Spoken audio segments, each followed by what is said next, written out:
Hi, my name is David Reske, CEO of Nowspeed Marketing, and welcome to this edition of In the Now, where we focus on uncovering the myths and misunderstandings of marketing and leadership with some of the world's most interesting people. And my guest today is Jason Mundy.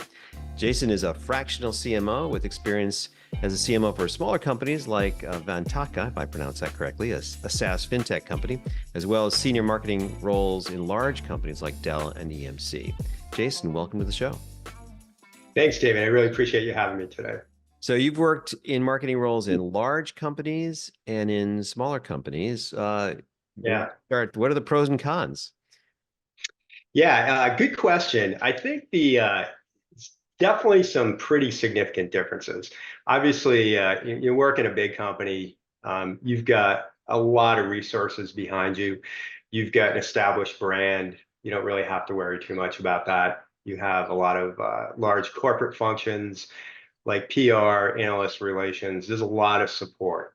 So that's a benefit there. The downside of it, obviously, is sort of the bureaucracy, right? There's tons of red tape, multiple layers for decision making. It can be quite frustrating sometimes to have an impact and make a direct impact and keep the ball moving forward. In smaller companies, when you're running marketing, whether you're the VP of marketing or the CMO, whatever that is, you get to call all the shots, right? So you're responsible for everything. You get that satisfaction of being able to design the total marketing strategy and seeing the direct impact of your work. But on the other hand, you're sort of you can be sort of bootstrapped for resources, right? And capital and budget to be able to get things done. So sometimes you can't do everything that you want to do. The pace is also very different. So that for some people that's good, for some people it's bad. So smaller companies move really fast. I particularly like that. Bigger companies can be kind of slower and more lethargic, just sort of by design. Yeah, well, you've had experience in a wide variety of situations, so you're well equipped to talk about our focus topic today, which is around CEO expectations of marketing and how the marketing function has really changed over the last few years. Can you talk about your experience about CEO expectations and how you see that kind of evolving? Yeah, certainly. It's definitely changing. I think, especially in the last probably year and a half, 2 years, right? Back in 2022, during kind of the height of everything, the cost of capital was cheap, and I'm talking more from a smaller company perspective, early stage growth companies, series A, B, C, and so on. But I think it even affects larger companies. Cost of capital was cheap. It was easy to get. Valuations were crazy, way off the charts for companies. That made it sort of easier to be a marketer, right? CEOs were more kind of focused on kind of grow at all expense, right? How fast can we get there? Let's try everything. Let's throw it all against the wall and see what works. Then we kind of entered, the end of 2022 and then into 2023. We all know what happened there, right? So the economic headwinds really picked up. There was a tremendous amount of increased uncertainty in the market. Interest rates have been increasing. They continue to increase, right? So the cost of capital is really high, but really the big impetus was the collapse of Silicon Valley Bank. And, there are other banks, in the technology sector that suffered as well. And that caused a dramatic pullback on capital. Investors got really risk averse. So VC funding was hard to get, even private equity, which is always risk averse, became even more highly scrutinized. And valuations that were it was typically at least in the SaaS sector were probably like around 15 to 20x. You'd see even 30, 40, 50 or greater was not uncommon. Those dropped significantly, and that was also sort of the cause for some of the other problems. So all of a sudden, the cost of capital or the ability to get capital has changed. You have economic headwinds, uncertainty in buyers. And so that caused put a tremendous amount of pressure and continues to put a tremendous amount of pressure on CEOs.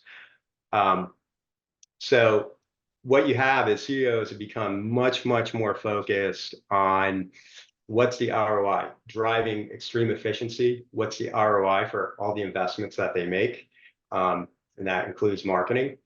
And they're really, what they're trying to do is minimize risk as much as possible. And so that's had a direct impact on marketing, where marketing is it's still seen as strategic, but it's actually what I've seen is that it's become more transactional in nature. So CEOs want to see a direct impact for every marketing dollar that's invested.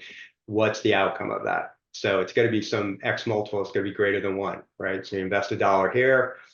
What do we get as a result of that? And so it's put tremendous pressure on marketing leaders and marketing organizations to be more accountable, to be able to measure the impact of everything that they do, much more of a focus on growth and being able to grow with less versus doing some more of those, I hate to use the word superfluous, but more of those artistic things in marketing that are harder to measure, but are important. We can talk about that too. But things like brand or just top of the funnel lead generation, it's more about what is marketing's contribution to the funnel? What is the conversion rate of that? What is marketing's contribution to revenue?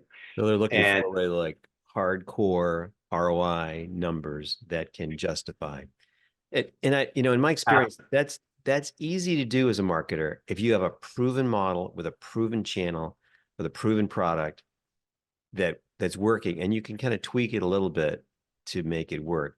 What happens if you're a marketer and your CEO says, hey, I want you to guarantee the performance, but we're going to do this in a brand new product with a brand new channel, and maybe we want you to go from 10x results. How do you kind of have that conversation about risk?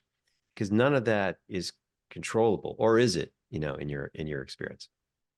I think it starts with absolutely conversation, and you really have to look at the outcome, the desired outcome, and the metrics that can be measured. If we want to talk, more about kind of dashboards and what you should be measuring, I'm a firm believer of starting backwards. So what is it that we absolutely have to measure in the eyes of the CEO, but also the CFO and the COO, right? And work backwards from there. And then start to ask yourself, what can we measure along the way?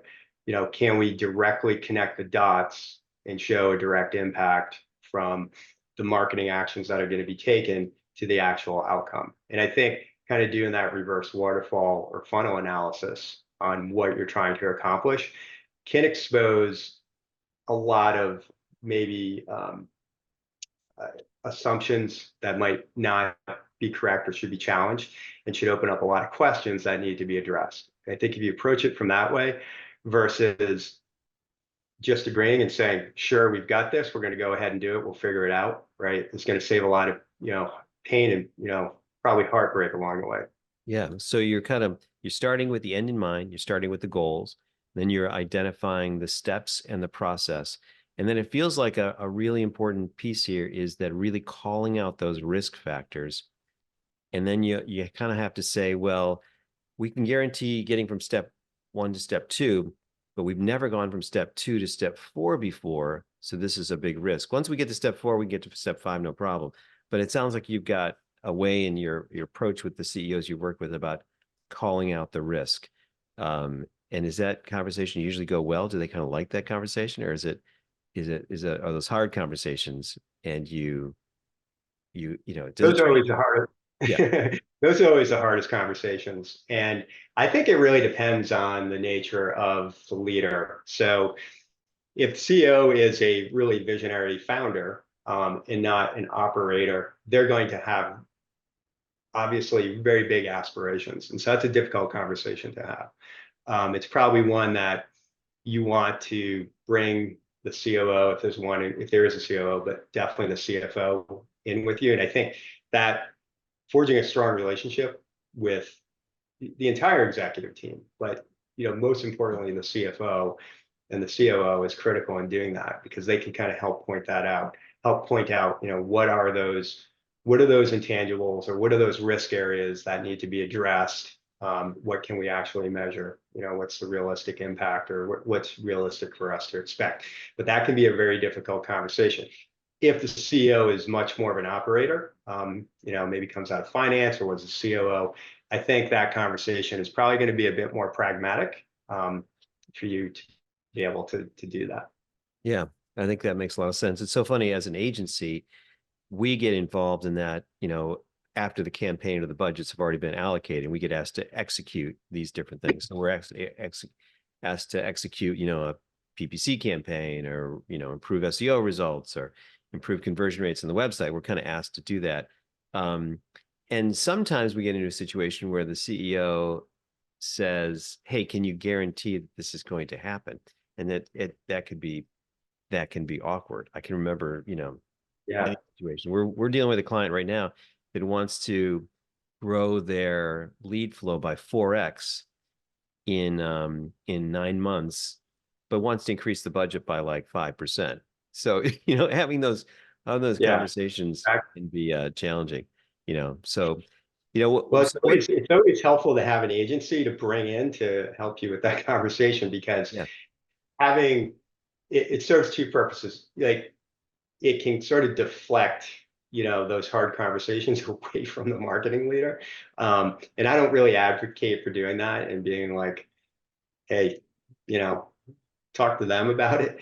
But having sort of a third party outside opinion, I think resonates, or can really resonate better and work and really help to your advantage. So kind of, if you have the ability to bring in that help to do that, that is, I think, a really good strategy. Tell me more about that, because sometimes we get visibility into that, sometimes we don't. But what's the best way an agency can support a CMO in setting expectations and creating realistic goals for programs? I think, like I said, was, being that outside third party sounding board, that can maybe say some of the things that are harder for the internal stakeholders to say, or at least the CMO to say, right? So, especially if you're kind of in a, if it's a bit of a sensitive market, or depending on the culture, if it tends to be a little bit political, it's always easier to get a consultant, right? It's almost like basically using the agency as a consultant, right? Mm-hmm. So companies and executive teams will bring in, consultants like a McKinsey or Bain, right, to kind of not only come in and evaluate and analyze a business and make recommendations, but to really tell them the hard things. And so I think you can leverage an agency in a similar way to have those conversations. But the other area is to bring in the experience that you have from other clients. So you're working with many, many clients, hundreds, probably thousands over the years. You can show and you can demonstrate what you're seeing with some of your other customers, or what you're seeing in the market. So I think you've got that external perspective to bring that into the conversation as well. Yeah, and that can be helpful. One of the challenges I've faced in having these conversations is we like to build models for our clients to set goals. And so we can say, let's say we're running an ad campaign and the client wants to generate, 100 leads, right? And you could say, well, if we spend X and the cost per lead is Y, that way we'll get this, and here's all so we build a model based on our experience, and it quantifies the whole thing. So in your experience, what's the best way to have that conversation, but not get locked into that specific outcome happening exactly that way, but being able to recognize that there was risks involved, that, the conversion rate might not be like this, and these offers might not work as well as expected. So, kind of being able to kind of test yourself into that risk, or think through that risk, while still setting goals and having a realistic set of expectations. When you're building a model, right, that's probably going to have a number of different stages, akin to a funnel, right, with different conversion rates.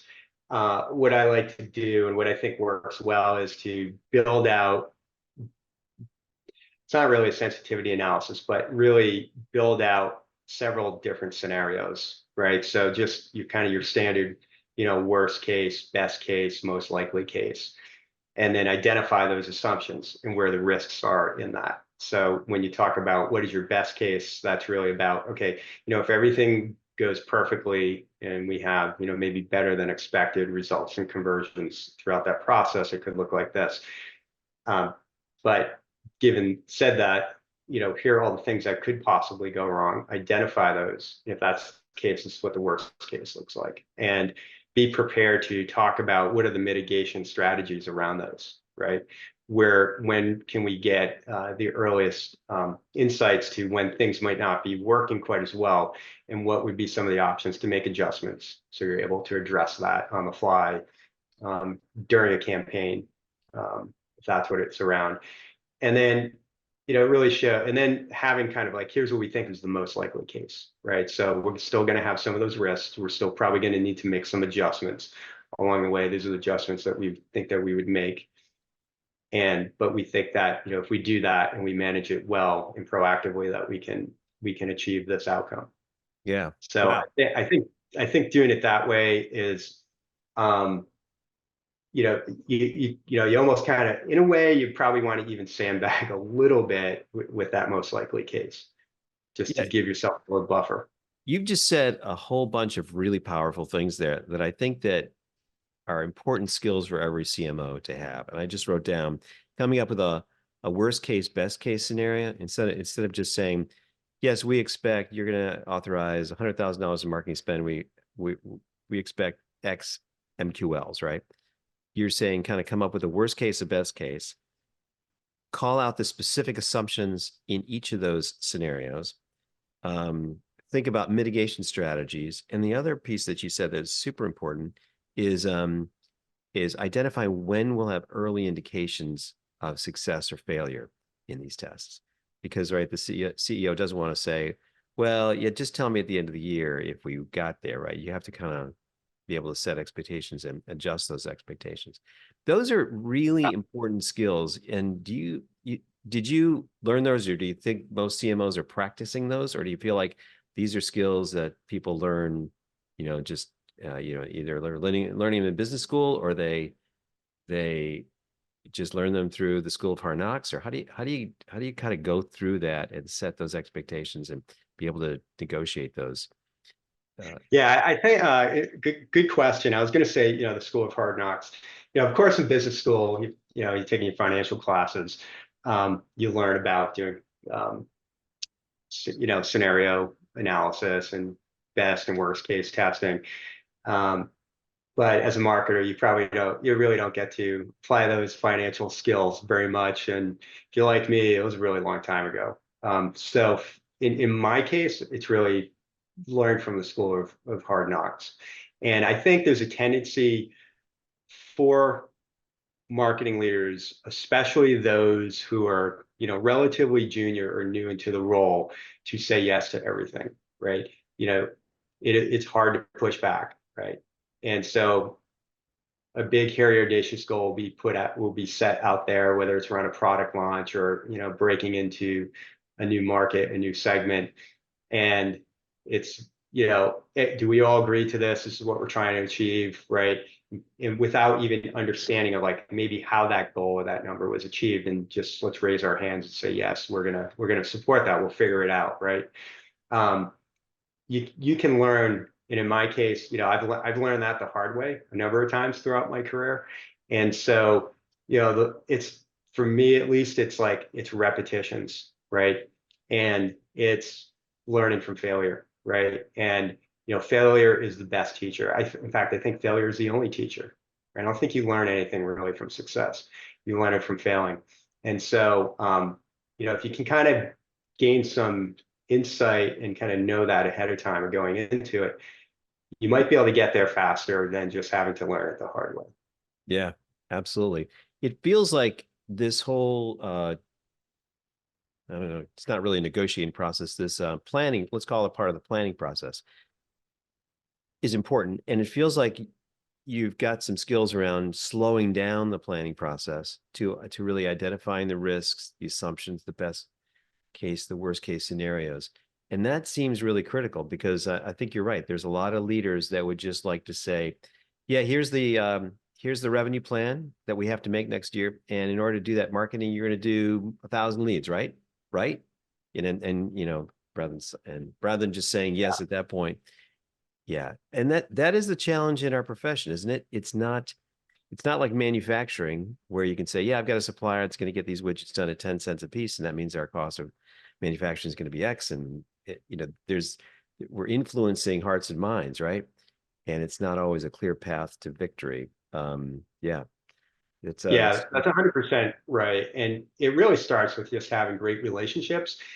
You've got to forge strong relationships and collaboration with the different functional heads in your organization. And it's not just the CEO. It's, in fact, they're probably, for planning purposes, it's less important. It's obviously the CFO, the COO, and the chief product officer or the head of product, and then the head of customer success, whatever that function looks like. Because, if it's a product launch, the product lead is just, they're going to want to get the product done. And once it's done and once it's built, then they have the expectations for the go-to-market team, both sales and marketing, to go out and not only launch it, but to drive incredible sales from that, right? And so everybody needs to be involved in that planning process from the very beginning to set those realistic expectations. And again, I think it starts with, what is our goal? What are we trying to achieve? And then let's work backwards from there to understand all the different levers that need to be pulled.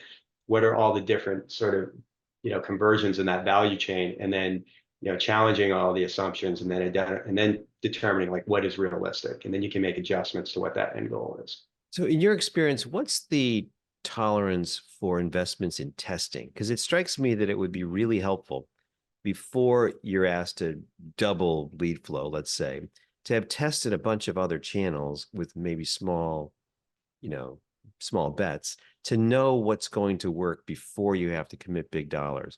So do you see more organizations, or maybe in your experience, CFOs and CEOs willing to make those small testing, R&D? It's almost like R&D in marketing, to know what works before we need to scale it?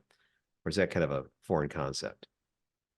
I don't think it is. I'm a big believer in experimentation when it comes to marketing, and being able to test out different concepts. Do A/B testing.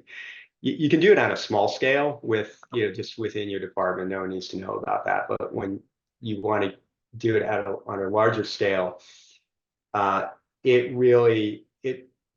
can be very dependent upon the culture, right, and in the environment. And so you want to be able to nurture a culture of fail fast, fail forward. There's a term I've seen recently thrown out, and I've really tried to embrace this the last few years, is win or learn, right?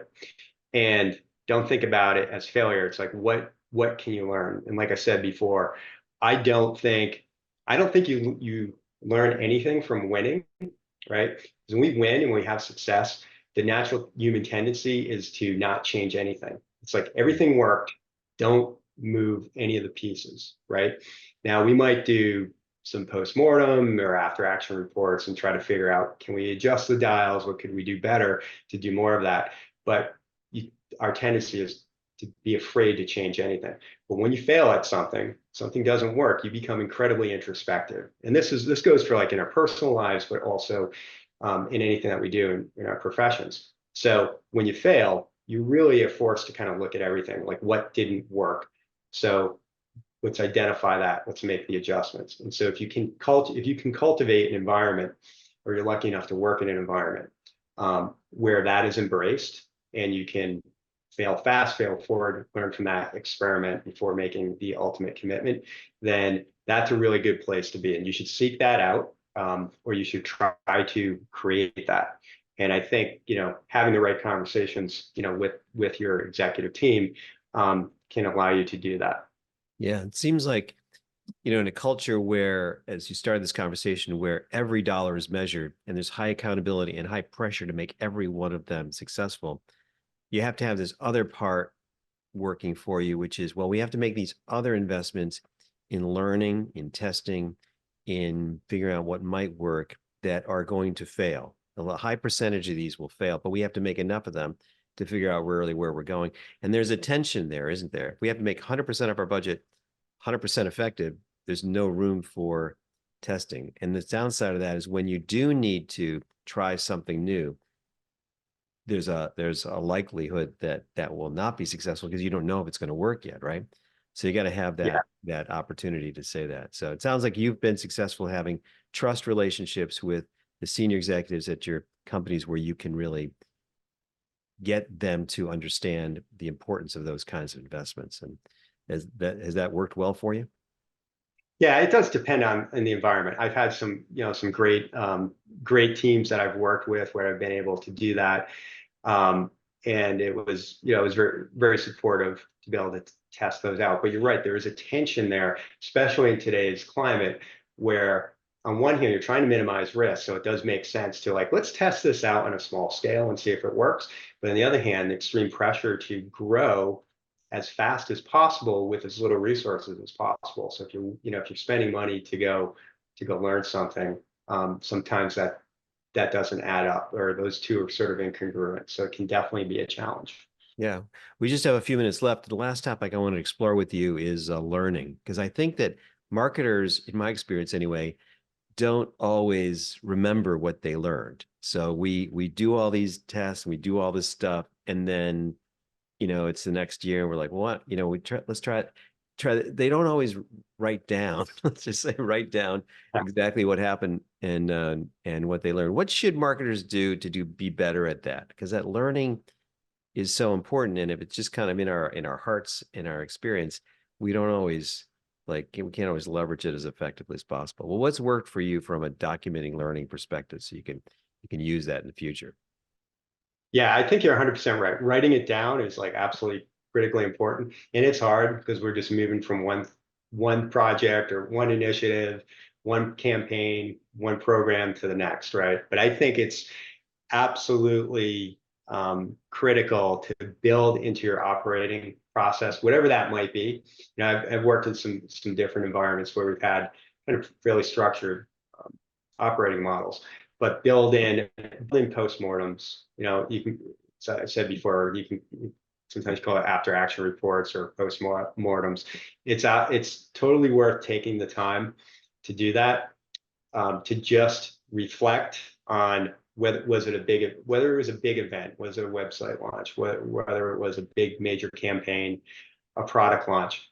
Sit around as a team, get the input of other stakeholders, and just reflect on, okay, what worked well, what didn't work well, write it down, document it, summarize it in your tool of choice, and keep track of it. And then you have to have the discipline to be able to go back and look at it, when you're going to do something similar. But I think that's really the only way to do it, and ask your team members to like really be a part of that and to think about it themselves so that they internalize it. Yeah, I think it's a really powerful concept. I kind of feel like in my mind, often I think about like charts or grids. It's maybe just the way my mind works. I can imagine this like chart of all the things I don't know, right, in my own marketing or with a client's marketing. And it would be really cool to be able to say, well, this year I learned these 4 cells. I kind of figured that out.